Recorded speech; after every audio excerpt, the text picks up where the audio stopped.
Greetings, everyone. Welcome to Ask the Experts. We are your Couples Academy practitioners. My name is Walter Jennings. And I'm Jeff. Jeff Witt from the FOUNDRY program and extraordinaire. Jeff, how's your week been going? How's everything doing? It's been great. It's been an awesome week of my weight loss journey. I was just telling you about that. I lost 12 pounds so far this week. That's pretty good. It's pretty extraordinary. Fantastic. Yeah, we've been continuing on. Of course, we are done with the FOUNDRY program, just completed a 12-week program with a couple of brothers. And I tell you, if you have not investigated or heard more about FOUNDRY, we strongly encourage you to do so. If you know a man that could benefit from getting some focus in his life, recommend you definitely look into the FOUNDRY program. If you are a woman and you're looking for something to help you get focused individually, we recommend UNEARTHED. Both of those are individually based programs based on gender. Very powerful, very effective.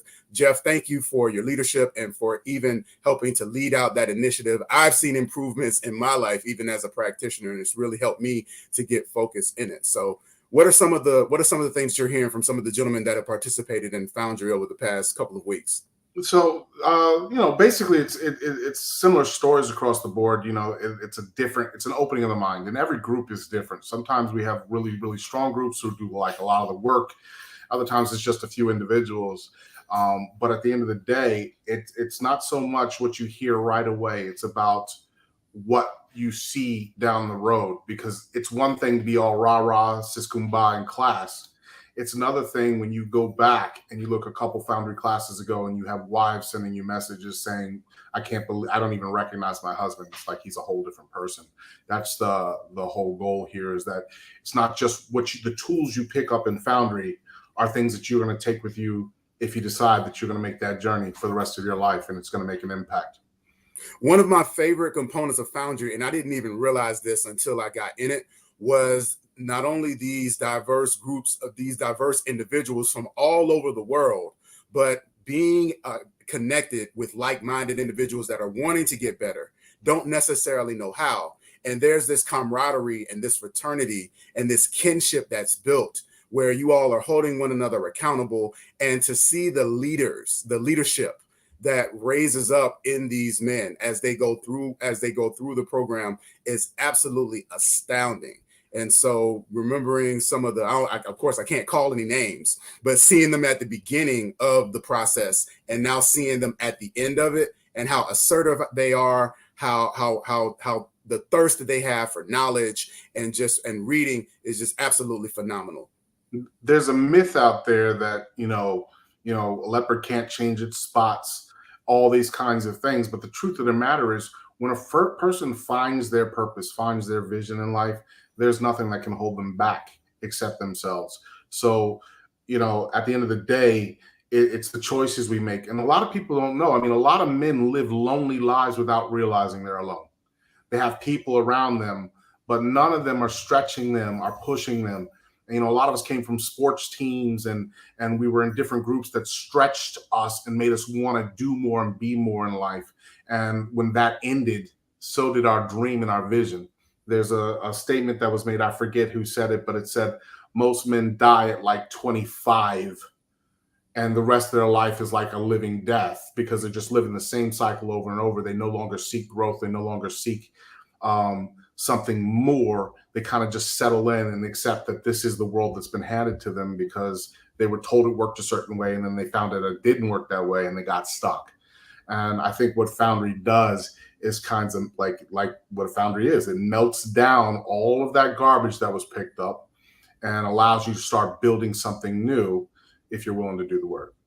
For those of you just joining us, you are tuned in to Ask the Experts. Myself, Walter Jennings, Jeff Witt. We're talking about the FOUNDRY and the UNEARTHED programs, waiting on you to ask your questions. Please be sure to get your questions or comments into the chat. We're going to take a quick commercial break and we'll be right back with more Ask the Experts.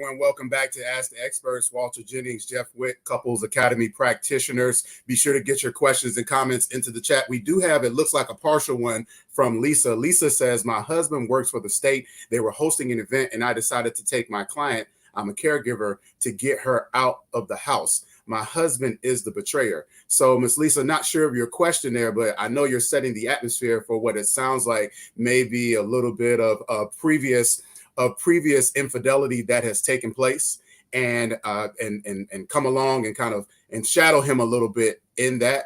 And so the fact that you all were able to take that trip together, I think is an important part of rebuilding the trust process, is being able to be open. And I believe, I don't know, Jeff, I don't know if it was you or Hasani that said wow. that people who the had, other half, the other shoe just dropped. Okay. Part 2, here we go.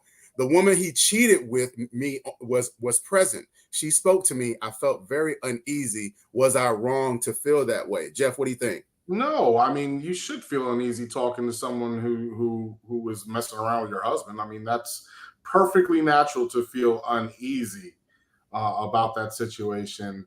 I don't know what you can say or do in that situation other than try to get out of it, you know. But the thing about it is, and I'm not trying to start nothing, but why was she there unless she works with him? Yeah, I think that's a great question. I also think, too, that it's important to remember that when we talk about healing and forgiveness and moving forward, life will oftentimes put you in positions to test you to see if you have really moved forward and if you've really forgiven and if you are really ready to launch into that newness. So it is an opportunity for you to also do some self-reflecting as well. So you're not wrong for feeling the way that you felt as it relates to having to interact with her, but it is an opportunity for you to really look at, how did I feel? Why do I feel the way that I'm feeling? And what work still needs to be done, not only within me, but also within my marriage as well. So that's a great opportunity to really have some really crucial conversation within yourself. All right, go ahead, Jeff. I saw it. Oh, well, she said, I feel that she was too bold and comfortable. She does not work with them. She lives in the same town.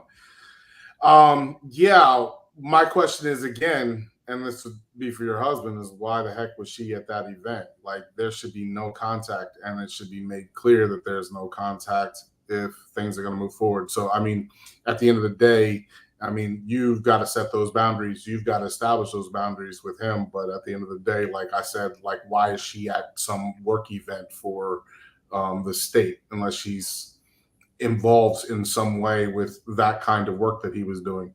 It sounds to me like she's making her presence known to make you uncomfortable. Absolutely. We got one from Daryl. Daryl says, so me and my wife have been going through a rough patch in our marriage. I am very flirtatious, but I've done some inappropriate flirting that has led to the situation we are in. So how do I begin to rebuild that trust? My question is, what hole are you trying to fill, either in your marriage or in yourself, by flirting? At some particular time in our lives, we decide that we're not going to play the games anymore. You know, it doesn't mean that situations don't happen where there may be some uncomfortableness when you're talking to someone, but you should not be looking to go out and flirt. It should be something that you're working on curbing. But the only way you're not going to be able to suppress that. A lot of us try to suppress our emotions, suppress our feelings, and what ends up happening is they erupt. They erupt in sometimes awful behavior. What should be done is more of a deep searching inside of yourself to figure out what is missing, that this game that I'm playing could be, that energy could be redirected towards, you know, there's a playfulness that goes in business, for instance. There's a playfulness that can go back into your marriage, for instance. There are things that you could be doing with your kids, for instance, that create that same chemical reaction in the brain that you find and are looking for in that flirting. And like, that's one of the things that Foundry does, but it's also something you should be definitely investigating, is figuring out what is causing you to seek that, because it's called attention. Flirting is attention-seeking behavior. That's what it is. And so if you're not getting the attention somewhere in life, whether it's in your business life, in your spiritual life, in your relationship, you may want to try to find a way to filter that energy into something that gives you that attention without causing the problems. Yeah, Daryl, I'm not sure if you were online when Jeff and I started at the top of the show. We were talking about Foundry, and this is exactly where Foundry is at its best, because what it does is it allows you to take that type of energy that you may be utilizing in inappropriate ways or from an inappropriate source and channeling it into productive ways that are going to be constructive for you individually, but are also going to be constructive for your family and your loved ones. So, and strongly encourage you to look more into Foundry, because based on your comment, you know it's inappropriate. So you know you shouldn't be doing it. But so you've got this energy. It's almost like a child, and you're holding it in your hand, and it's like, I got to do something with it. And so the challenge is, it's not what you have, it's what you're doing with it. So it's just like any tool. A tool can be used to build and construct, or a tool can be used to kill. And so it's not the tool that's the issue. It's what are you doing with it? That's the most important thing. Got to comment here. Go ahead, Jeff. I found in my own personal situation, I was very flirtatious at all my corporate jobs up until I left corporate America. And the truth of the matter is, it almost destroyed my relationship. When I decided to take that same energy and put it into business and learned how to do it, it was a tough transition. And just put it into like getting the interest of a business owner, right? When I took that interest and also put it back into rekindling my relationship, that's when things changed for me. It like, going from sleeping on the couch for 3 years, thinking I was going to be in divorce every day, fighting with my wife all the time, to literally now my kids are like, you guys need to get a room. That's to do that after 20 years of marriage, that's something you don't really hear about, but it's 1,000% possible to rekindle the love, the caring, and get that attention that you've been seeking from the person you chose to be with. Absolutely. So, Daryl, just to take away from this, first of all, definitely look into Foundry. Second, be willing to delve into the source of where that's coming from. Third, make sure you're open to planting that energy into more constructive means. Got a question from Kimberly here. Kimberly says, how do you heal, forgive, and get over past hurts when it seems those behaviors are repeating themselves from 10, maybe even 20 years ago? A lot of times when we think things have been healed or we think that things are going forward, really what's happened is there's been an apology, there's been a short change in behavior, but if the patterns of living do not change, if there are not new rituals, new circumstances, new things that are being pursued, new goals for the marriage, what you'll find is it's natural tendency to go back into the subconscious routines that we normally behave in, because that's what comfort zone is. If you think about it, just in the world of bills, for instance, all of a sudden you get a surprise bill. The shocker comes in. Oh my God, the water's going to get turned off. Electric's going to get turned on. Oh, I didn't realize I owed $3,000 after COVID on something a lot of people are experiencing right now. They thought they had forgiveness and they didn't. And basically that's the same as getting caught, right? And what we do is we change into a whole new human being for a moment to try to get those bills paid, and we get them solved, and then we go back into our comfort zone because the panic is over. What I've learned to do is to choose to make myself uncomfortable and put myself in a situation, always working to keep her attention as if she was my girlfriend that I was dating and trying to lock down from the rest of the world, as opposed to just being my wife, which is a role that she plays, and the mother of my children. And that's true even in business. You have to get uncomfortable. You have to be comfortable with being uncomfortable in the relationship. So I believe that in your particular situation, both of you would benefit from coming up with some serious goals that stretch your relationship together. And, if he's willing, we're more than happy to talk to him. Walter's great at that. Yeah, Jeff, this reminds me of the whole diet fad. Every couple of years, there'll be this great promotion about this state-of-the-art diet that you can lose a whole bunch of weight, and everybody jumps on board. And then a few months after they lose all this weight, they gain it back. Why? That's because they have no plan. I'm on one of those right now, and it's working marvelous wonders in my life. But the thing about it is I spent a year in the gym working without that, right? Getting the discipline up to be able to handle it. So that way, when I go on this trend diet that tends to be working for me right now, the first one I found that does, I'm actually, setting up and planning to do the same things that I was doing right before that, which was the hardcore workouts and being in the gym every single day, so that you have the dedication to maintain the change. And so if you don't have a system in place, a ritual in place, working out every day is a ritual, praying every day is a ritual, reading every day and learning something new about yourself is a ritual. Putting time and effort into your relationship by having date nights and work nights is a ritual. And by putting these rituals in place, you secure the change. And eventually it goes from something you have to make an effort to do to something that becomes automatic. And that's what we're all looking for. Yeah, there has to be buy-in and there has to be commitment to a lifestyle change. Yep. This is not a fad, that this isn't something that we're doing just to get past this rough patch, but we need to change course in our relationship in order for us to move on to exactly what we need to be. Jay has a question, says, what to do if my spouse works with the affair partner? I really want her to leave her job, but she can't. I don't want her to run into him. Well, I mean, to be honest, I had to do it. He needs to leave his job. Exactly. I left a very prestigious company, a Fortune 500 well-known company that 4 presidents work for, because of my indiscretion. No one really got on me at work about it. It wasn't inappropriate in the workplace for them. It didn't matter, but it mattered to my wife. And so I made the decision to leave, and it was the best decision I ever made in my entire life, both financially and for our relationship. Absolutely. So absolutely. So making sure that worrying about the affair partner and praying and hoping that they move is not where the work is. Faith without works is dead.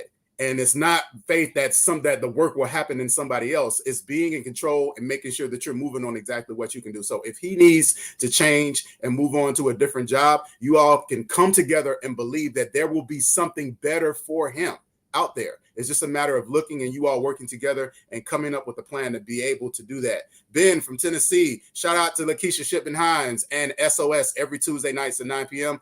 Ben says, good morning. He is a shapeshifter. And also he is learning more about himself, and it helps him to understand his why when it comes to some of the challenges when it comes to sex for Ben. Shout out to Ben. He's one of our regulars that tunes in. And then LaShawn says, good morning. My husband and I are separated. However, we still hang out as a married couple.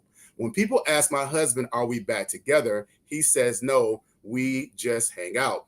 Which are we still trying to do this as a married couple, if you know what I mean? Which we are still doing this as a married couple. We're doing this as a married couple. Okay. Yeah, that sounds like, I mean, is he even interested in reigniting the relationship? Because there's a comfort zone of that can happen if your boundaries aren't set strong enough, which makes him become too familiar. So, I mean, the real question is, are you a married couple that's hanging out and still having sex together where he's got some kind of benefit? Or are you a married couple that's separated and just hanging out because of the kids? The dynamic actually makes a difference. If it's a wife separation with benefits kind of situation, you may look to draw boundaries, hardcore boundaries, because that convenience for him allows him to do what he wants and have what he had to some degree, and gives him a lot of open space. And so I would consider possibly, if he's interested in rekindling the relationship in any kind of way, looking at Last Chance Weekend, because that's a very common situation that we experience at Last Chance Weekend. Absolutely. There definitely needs to be an uncomfortable, courageous conversation about what moving forward looks like. Are you all going to remain separated, or is there going to be a plan for reconciliation? And then what does that path look like? And then making sure, as Jeff mentioned, that you're creating boundaries of then what does the relationship look like while we are in this reconciliation phase? Because there shouldn't be the same access and benefits if you're in that particular phase and working on building back together as there is when you all are coming back together and functioning as a married couple. And that is one of the common mistakes that people make, is that they separate, they move out, they're in 2 different spaces in 2 different homes, and they've got all of this physical and mental, spiritual space between them, but they're still trying to function as if they're together for convenience sake. And convenience can be the killer of marriages and relationships. Absolutely. You all are going to have to ask yourself the hard questions and really figure out how you all want to move forward. Hey, listen, you all, the questions are continuing to come in. We're going to take a quick commercial break. Jeff mentioned Last Chance Weekend, which is coming up next weekend, always the second weekend of the month here at Couples Academy. So check this out and we'll be right back.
Okay, everyone, that was the Last Chance Weekend. Once again, takes place the second weekend of every month at the Eating House in Georgia. An absolutely transformational experience. If you and your mate are having serious issues, contemplating divorce, please make sure that you log on to Couples Academy and get more information about the Last Chance Weekend. It truly is a last chance, and it will absolutely be, you'll get all the tools and strategies that you need to make a good informed decision about being able to move forward in your marriage. All right, Jeff, we've got a question from Denise. She says you've already answered it, but I wanted to have you to chime in regards for everyone else's benefit. She says, as it pertains to forgiveness, can't forget, but outside of catching thoughts, what can help those moments when the thought of his infidelity stings, the good moments we are trying to have? Well, Denise, this is and I know you well, Denise. This is really about your rituals again. So yeah, I did kind of answer it. You need to have daily rituals that put the distance, because a lot of us like to stay. See, we think because we physically move and physically do different things, that we've actually moved emotionally from the problem. The truth of the matter is, if you don't have rituals in place that help you build your strength and help you create new moments to replace those old moments, you'll find yourself emotionally stuck in the same position, even though you physically have moved forward. And so these daily rituals, which I'm sure your partner will explain to you that we do, you use those and add those into your life. And I promise you'll see a change, because especially in the communication, because you guys will have something that you share in common with those daily rituals. And it's very important for you to be patient with yourself and to be patient with your partner in this process. We oftentimes hear people say, it's been 5 months, it's been 6 months, and I'm still being triggered, or some of these issues are still coming up inside of me. When is it going to go away? And the answer is, it goes away when it goes away. And when the full infusion of that new lifestyle, of those new habits, of the newness of your marriage and a relationship takes hold, then that is when you'll be able to move past a lot of those feelings. But it does take time. It does take time. And I think there's one thing that we don't ever discuss about triggers that puts a little more responsibility on the person being triggered. And that's the part that when we actually take a look at what is triggering us, that it's actually insecurity. See, anger is a form of insecurity.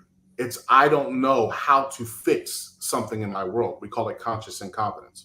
I don't know how to fix this pain. I don't know how to fix this. If there's something missing in us, we feel like there's a hole in us. And some of us use pain, some of us use depression, some of us use anger to fill that. And then we'll find other means, sometimes sedation, medication, eating, drinking, even cheating, as a way to cover that emptiness feeling, to sedate the fact that we're feeling that way. When the truth of the matter is, at some point, there will be a decision that's made that says, I am not going to feel like this anymore. If you truly believe that there's change, at some point you need to act on that change and force yourself into a better situation. One of the things that I've always told people is, like, when you feel depressed, go for a run. I don't care if you're out of shape, go for a run. You will flush the cortisol out of your body. You cannot feel depressed when cortisol is flushed. It's just impossible. Go, like, everyone feels better when they punch a punching bag or go do martial arts or one of those kinds of things, so they get it all out, the rage rooms, those kinds of things. And the truth of the matter is, that's cool, but the problem is that to do those things when you're mad, I get it, but the problem is you probably should be doing something like that on a daily basis as a ritual to flush that cortisol and stress, so that you can have a clear mind to begin planning for the future and create rituals for that as well. Absolutely. Black Butterfly has a comment, says, what am I missing with my partner wanting me to be touchy-feely while dealing with another situation of infidelity? Where does that come from when the unfaithful partner chose others to cheat with? So when you say dealing with the situation, another situation of infidelity, are you talking about past tense? You found out about another infidelity, or is he still engaging in cheating? That's where I'm not clear. But either way, I think we have answers. If the cheating is still going on, it's called Get Off Me, Set Boundaries, and Establish Your Rules.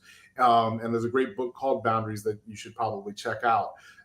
If we're talking about the past and he's touchy-feely, you're going through pain right now, and you don't want anybody touching you after they just found out. He wants to be all up on you because he's trying to rekindle, reconnect, and whether that's real or not, we don't know.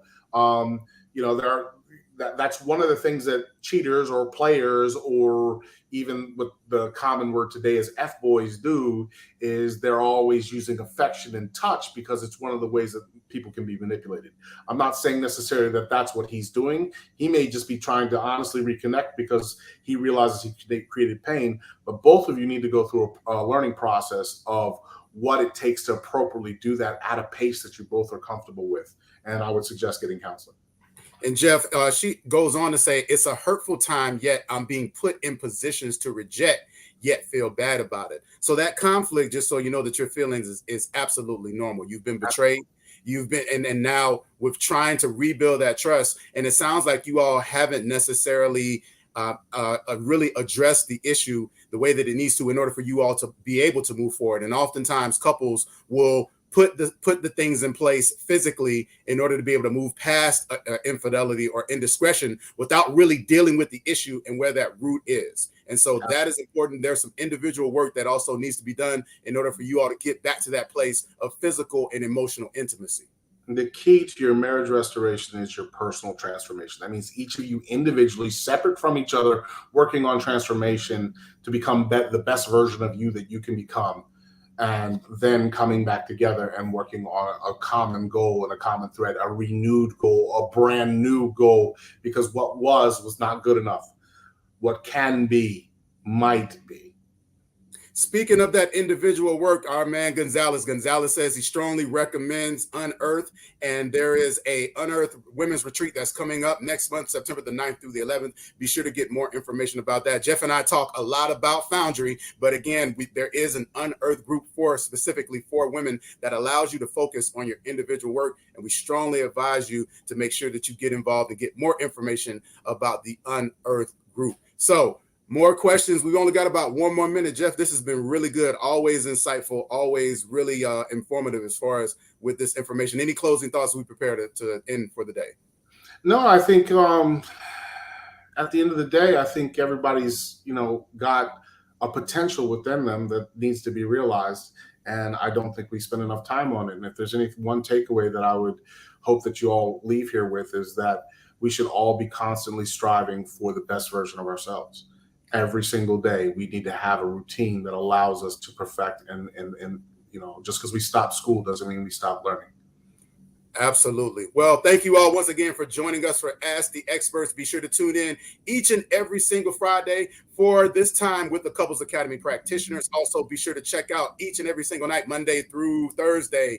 We have shows lined up for you all, 9 p.m. Eastern Standard Time. On behalf of the Couples Academy, I am Walter Jennings.